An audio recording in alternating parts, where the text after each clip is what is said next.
Morning বন্ধুরা, আশা করি তোমরা খুব খুব খুব ভালো আছো, সুস্থ আছো, বাড়িতে আছো।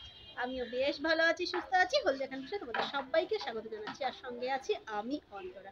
আজ বুধবার আর এখন বাজে সকাল 11টা। তো এখন থেকে ব্লগটা শুরু করছি। তো আজকে সকাল সকাল স্নান করে নিয়েছি। স্নান করে একটু রোদে দাঁড়িয়েছিলাম, কিন্তু আজকে খুব একটা আমার ঠান্ডা লাগছে না, কারণ কয়েকদিন ধরে বৃষ্টি হচ্ছিল। তো তোমাদেরকে সেটা বলেছি। তারপর বেশ রোদ্র বেরিয়েছে, তো বেশ ভালো লাগছে এখন ওয়েদারটা। তো স্নান করে নিয়েছি, কিন্তু এখন আর বেশ মানে ঠান্ডা লাগছে না। তো সেই জন্য সোয়েটার কিছুই পরিনি। তো যেন মনে হচ্ছে এখন যেমন গ্রীষ্মকাল ছিল সেরকম। তো যাই হোক, এখন তো শীতের মরশুম, তো সেই জন্য বড়ি দেওয়া শুরু হবে। আর তোমাদের সঙ্গে তো অনেকবারই শেয়ার করেছি যে কেমন ভাবে বড়ি দেই। তো সেই জন্য বড়ি দেওয়ার জন্য প্রথমে যে প্রিপারেশন গুলো নিতে হয়, ডাল তো কিনতেই হবে। আর যেটা করতে হয়, আমি এই যে লঙ্কাটাকে শুকনো কড়াই একটু মানে নেড়ে দিয়েছি, সেই জন্য এটা একটু গরম মচমচে হয়ে গেছে। না হলে রোদেও দেওয়া যায়, তো রোদটা কয়েকদিন ধরে খুব একটা ভালো হচ্ছিল না। আর রোদে দিতে গেলে 2-3 দিন দিতে হবে, তো কে আর অত করে। তো সে কারণে কড়াই একটু নেড়ে নিয়েছি। এবার এটাকে মিক্সচার মেশিনে গুঁড়ো করে নেবো। বেশি একদম গুঁড়ো গুঁড়ো করে দেবো না, কারণ বড়িতে যখন মেশাবো তখন প্রচুর লাল হয়ে যাবে। সেই জন্য ওটাকে একটু কম গুঁড়ো করতে হয়, ঠিক আছে? মানে একটু আধা ভাঙা থাকবে। তো সেরকম ভাবে ওটাকে গুঁড়ো করে নেবো। তো চল ওটা গুঁড়ো করে নিই। তোমাদের সঙ্গে যেটা শেয়ার করবো সেটা হচ্ছে শীতকালে বাবা কি কি সবজি লাগিয়েছে সেটা তোমাদেরকে একবার দেখাবো। তো প্রথমে যখন শীতকালে সবজি লাগানোর জন্য জমিটাকে একদম সুন্দর করে পরিষ্কার করেছিল, তো সেই সময় একবার দেখিয়েছিলাম। তো তারপর বাবা কি সবজি লাগিয়েছে সেটা তোমাদেরকে দেখানো হয়নি। তো চলো সেটা তোমাদেরকে দেখাবো। তার আগে ওটা আমি মানে লঙ্কাটাকে আমি গুঁড়ো করে নেবো। তো এই কাজটা করে রেখে দিয়ে বাইরে যাব।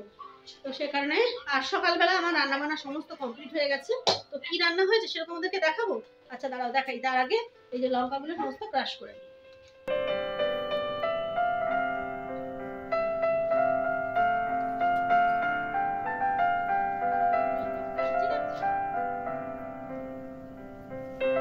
আমি কি করেছি, রান্না শেষ হতে এটাকে একটুখানি হালকা করে মানে ভেজে নিয়েছি। তো ওই যে তোমাদেরকে বললাম গরম করে নিয়েছি, করতে এরকম ক্রাঞ্চিটা হবে। তো সে কারণে এরকম মানে করেছি। আর যা গন্ধ বেরিয়েছে বুঝতে পেরেছো, ঝাঁঝ। তো সে কারণে আমি স্নান করতে চলে গেছি, কারণ জানি সেদিকে আর কোনো কাজকর্ম করা যাবে না, কারণ এত ঝাঁঝ উঠেছে তখন। আর আমি না লঙ্কার এই ঝাঁঝটা খুব একটা সহ্য করতে পারি না। তো সে কারণে আমি স্নান করতে চলে গেছিলাম, স্নান টান করে এসেছি। আর আমার এই এটা মানে লঙ্কাটা একদম মানে ঠান্ডাও হয়ে গেছে। তো একদম গরম গরম তো আর গুঁড়ো করা যাবে না। তো সে কারণে আমি এবার এটাকে ক্রাশ করে নেবো। তো এইরকম করে করে ধরে কাজ করতে পারবো না, কারণ আমার ক্যামেরা ধরার কেউ নেই। তো সুতরাং এটা ক্রাশ করে নিই, কেমন? তো এই যে গুঁড়ো করা হয়ে গেছে।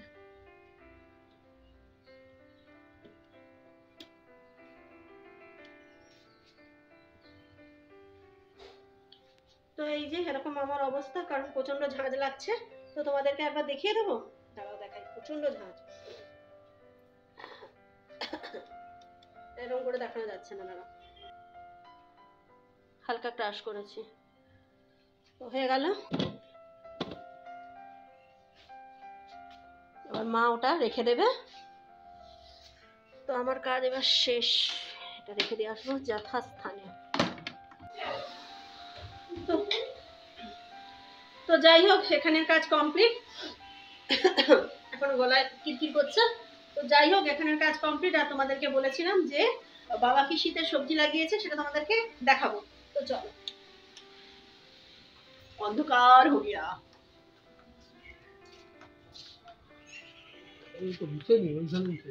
এখন বুঝবে না। তো চলো ব্যাক ক্যামেরাতে দেখাচ্ছি। না আজকের বেশ ওয়েদারটা বেশ আমার কিন্তু ভালো লাগছে। এইরকম না হালকা হালকা ঠান্ডা বেশ আমার ভালো লাগে। ওই সোয়েটার টুপি পরে সবসময় ঘুরতে বিরক্তকর লাগে। তো যাই হোক, তোমাদেরকে এখান থেকে শুরু করি না, চলো আগে ওদিকটা দেখাই।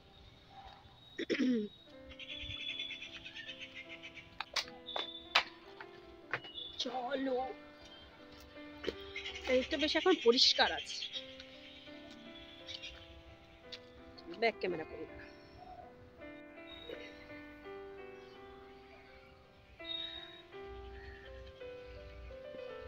চলো, এখানে দেখো সব গাঁদা গাছ লাগিয়েছে। আর এই সাইডটায় লাগিয়েছে বেগুন গাছ। এগুলো সমস্ত বাবা কিন্তু নিজের হাতে পরিচর্যা করে। আর এদিকটায় লাগিয়েছে লঙ্কা গাছ, আর এদিকটাতে একটা নারকেল গাছ লাগিয়েছে, আর এখানে একটা আম গাছ আছে। তো এটা এখন আম গাছের কিছুই হয়নি। আর এটা হচ্ছে লেবু গাছ। তো এই লেবু গাছের সমস্ত পাতা টাতা কেটে দিয়েছে। আর ওদিকটাতেও আছে একটা লেবু গাছ। আর এখানে দেখো টমেটো গাছ লাগিয়েছে,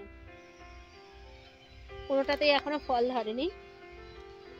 এই যে টমেটো গাছগুলো। আর এরপরেই লাগিয়েছে ওলকপি গাছ। এই দেখো এখানে একটু একটু ওলকপি হয়েছে সাথে। ওই যে।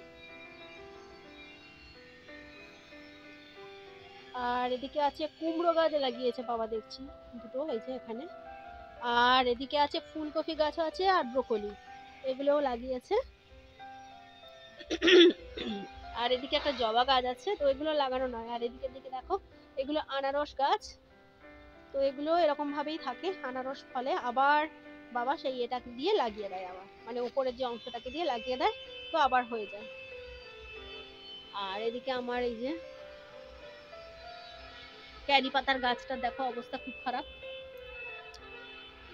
আর এখানে ফণিমনসা গাছ একটা আছে, আর এটাও একটা লেবু গাছ। আর আর এটাও একটা লেবু গাছ। আর এদিকটাও দেখো গাঁদা গাছ লাগিয়েছে। আর এখানেও কিছু লঙ্কা গাছ লাগিয়েছে। তো পুরোটা একবার তোমাদেরকে ঘুরিয়ে দেখিয়ে দিই। কিন্তু এখানে একটু একটু ফুল ফুটতে হবে শুরু হয়েছে। গাঁদা গাছগুলো অনেকটা দেরি করে লাগানোর জন্য, না হলে এই সময় সবার গাছে গাছে ফুল ভর্তি হয়ে যায়। আমাদের এই সবে শুরু হলো। তো গাছগুলো আরেকবার তোমাদেরকে দেখিয়ে দিই। তো বলছিলাম না, লঙ্কার ঝাঁঝটা আমার খুব একটা সহ্য হয় না, তো মাঝে মাঝেই গলাটা যেন কেমন করছে, আর আমাকে গলাটা করে ঝেড়ে পরিষ্কার করতে হচ্ছে। তো যাই হোক, ওই জন্য তোমাদের মনে হচ্ছে খুব অসুবিধা হচ্ছে। তো দেখতেই পেলে খুব একটা বড় তো বাগান বাড়ি নয়। তো যাই হোক, যেইটুকুনি আছে সেইটুকুনিতেই বাবা সুন্দর করে গাছগুলোকে লাগিয়েছে। তো সেটাই তোমাদেরকে দেখালাম। এবার চলো ঘরের সামনে যেটুকুনি জায়গা আছে, তো এটাতে কিভাবে চাষ করেছি, মানে বাবা করেছে, আমি তো কিছু করিনি। তো যাই হোক, যেভাবে চাষ করেছে সেটা তোমাদের সঙ্গে আগেও শেয়ার করেছি। কারণ ওটা কিন্তু মানে এই যে ঘরের সামনে যেগুলো গাছগুলো লাগানো আছে, তো সেগুলো কিন্তু সবই হচ্ছে ওই পাকার মেঝের ওপরে, তার উপরে মাটি দিয়ে একটা লেয়ার করা হয়েছে, আর চারিদিকটা একটু ইট দিয়ে ঘেরা হয়েছে। তো সেখানেই সমস্ত গাছ লাগানো হয়েছে। তো চলো এই সাইডটাতে কি কি হয়েছে সেটা একবার দেখিয়ে দিই। এখানে দেখো পেঁপে গাছ, প্রচুর পেঁপে হয়েছে। কিছু পেঁপে কিন্তু পেরেছি, এখনো এগুলো আছে, এগুলো একটু বড় হবে তারপর। আর এখানে অপরাজিতা গাছ আছে, আর এটাও একটা লেবু গাছ।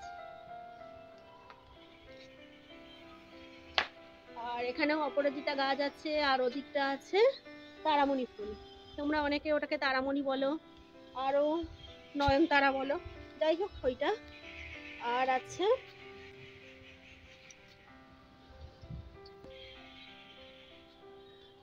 এখানে পাথরকুচি গাছ। দাঁড়াও ব্যাক ক্যামেরায় দেখাই, না হলে দেখানো যাচ্ছে না। এই যে এখানে আছে পাথরকুচি গাছ। আর বাবা এই যে চায়ের পাতাগুলোকে না এখানে এনে এরকম করে শুকনো করছে, তো এটাও গাছের পরিচর্যার কাজে লাগবে। আর এখানে দেখো থালকুনি পাতা, এই থালকুনি পাতাটা কিন্তু সারা বছর চাষ করা হয়। আচ্ছা এখানে দেখো এটা হচ্ছে লাল শাক, লাল নোটে শাক। আর এখানে না, এখানে মেথি কিছু লাগিয়েছিল, তো সবগুলো তুলে নিয়েছি, কারণ আমি কাসুরি মেথি তৈরি করব সে কারণে। ঠিক আছে। আর এদিকে থেকে পিড়িং শাক, এটা হচ্ছে পিড়িং শাক লাগিয়েছে।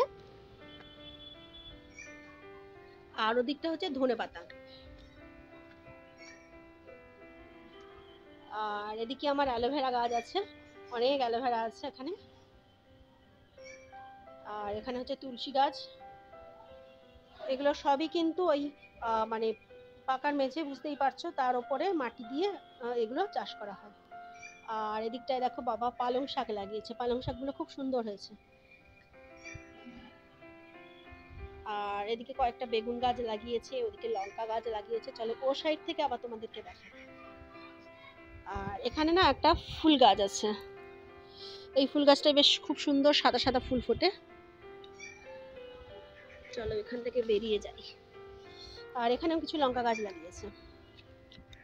তো এই সাইডটা থেকে বেরিয়ে গেলাম, এবারে ওদিক থেকে দেখাই। তো তো এটা সামনে তো বেল গাছটা, তোমরা সবাই জানো বেল গাছটাকে দেখেছো অনেকবার। তো চলো এদিকটাই দেখাই। এদিকে বাবা দেখো টবে এগুলো সমস্ত গাঁদা গাছ লাগিয়েছে।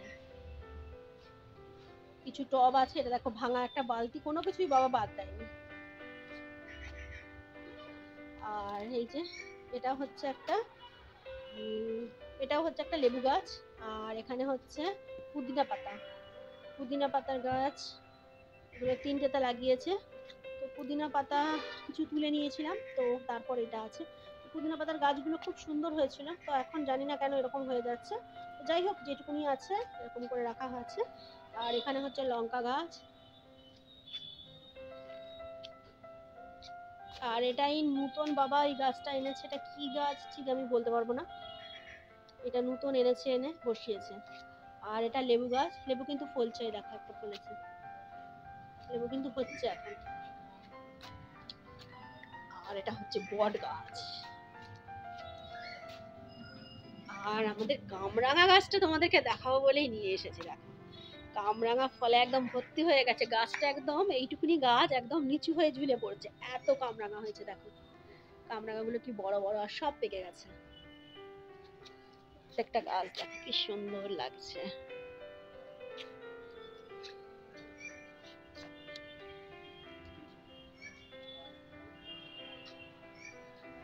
আর এটা হচ্ছে একটা টগর ফুলের গাছ, এটা হচ্ছে ছোট ছোট টগর ফুল হয়, দেখো ছোট্ট ছোট্ট হয়েছে না এরকম। আর আমার সে বাগানে তোমাদেরকে দেখিয়েছি একটা টগর ফুলের গাছ আছে, সেটাতে একটু বড় বড় টগরগুলো হয়, আর এটাতে খুব ছোট্ট ছোট্ট টগর হয় এই।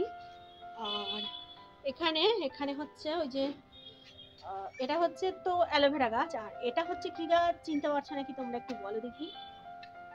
এটা হচ্ছে সেই ড্রাগন ফলের গাছ। এটা আমি আমার শ্বশুর বাড়ি থেকে নিয়ে এসেছি। শ্বশুর বাড়িতে যখন গেছিলাম তখন তোমাদেরকে দেখিয়েছিলাম যে সেখানে ড্রাগন ফলের গাছ আছে, তো সেখান থেকেই নিয়ে এসেছি। বর্দা চাষ করে ওটা, সেই তুলে দিয়েছে আমাকে। তো বাবা এসে লাগিয়ে দিয়েছে, কারণ আমরা সেখানে কয়েকদিন ছিলাম, তো বাবা নিয়ে এসেছিল, এনে এখানে দেখছি বাবা সুন্দর করে এখানে লাগিয়ে দিয়েছে। এই এই সাইডটা তোমাদেরকে একটু এরকম করে দেখিয়ে দিই। বাইরেটা আমাদের এরকম, এই যে তুলসী মঞ্চ, তারপরে এই দিকটা পুরো এরকম গাছে গাছে ভর্তি। আর সব থেকে সুন্দর লাগে বেল গাছটা, বেল ফুলেছে কিন্তু অনেকটাই। এই এদিকটা দেখো সবুজে সবুজ। চলো রান্নাটা দেখিয়ে দিই। আর এখানে ঘুটঘুটে অন্ধকার, তো এগুলো আগে রেখে দিয়ে আসছি ওখানে রান্নাঘরে, তারপর তোমাদেরকে দেখাচ্ছি। তো এগুলো সব ওটা, আর এটা রান্নাঘরে রেখে দিয়ে আসি, তারপর তোমাদেরকে দেখাচ্ছি কি রান্না হচ্ছে। তো চলো এবার দেখে নাও এখানে কি কি রান্না বান্না হচ্ছে। এখানে হয়েছে আলু ভাজা, আর এখানে হয়েছে এটা হচ্ছে আমার ফলটা এখনো খাওয়া হয়নি। আর এখানে হচ্ছে শিম ভাজা, আলু ভাজা শিম ভাজা, আর এটা শুধু বাটি দেখা যাচ্ছে। আর এখানে হয়েছে সব রকমের সবজি দিয়ে ঝোল, আর তাতে মাছ দেওয়া আছে। আর এখানে হয়েছে শোল মাছের কালিয়া, তো কালিয়ার কালারটা দেখো দারুণ এসেছে। এই হচ্ছে শোল মাছের কালিয়া। আর একটা তরকারি হয়েছে এদিকে আছে, এটা হচ্ছে পুঁই মিটুলির তরকারি, চিংড়ি মাছ দিয়ে পুঁই মিটুলির তরকারি। আর এখানে আছে, এটা আগের দিন করেছিলাম, তো এটা হচ্ছে পালং শাক দিয়ে, এতেও চিংড়ি মাছ দিয়েছি, আর কচু দিয়েছি, মুড়ো দিয়েছি, দিয়ে একটা তরকারি হয়েছে। আর এখানে তো ভাত থাকবেই, ভাত এখানে। এই হচ্ছে রান্না বান্না। তো দেখিয়ে দিলাম কি কি রান্না বান্না হয়েছে, আর শীতের সবজি বাবা কি কি লাগিয়েছে তো সেটা দেখালাম। আর বাবা যখন আবার মানে সবজিগুলো ফলবে তখন অবশ্যই আবার শেয়ার করব তোমাদের সঙ্গে। তো কেমন লেগেছে অবশ্যই কমেন্ট করে বলবে। আর এখানেই ব্লগটা শেষ করে দিচ্ছি। আমাকে যদি তোমাদের ভালো লেগে থাকে তাহলে লাইক করবে, কমেন্ট করবে, সাবস্ক্রাইব করবে, বেল বাটনে প্রেস করবে, আর অবশ্যই কমেন্ট করো। আর সর্বদা হাসি মুখে থাকবে, হাসি মুখে থাকাটা খুব জরুরি। তাহলে আজকের মতো টাটা।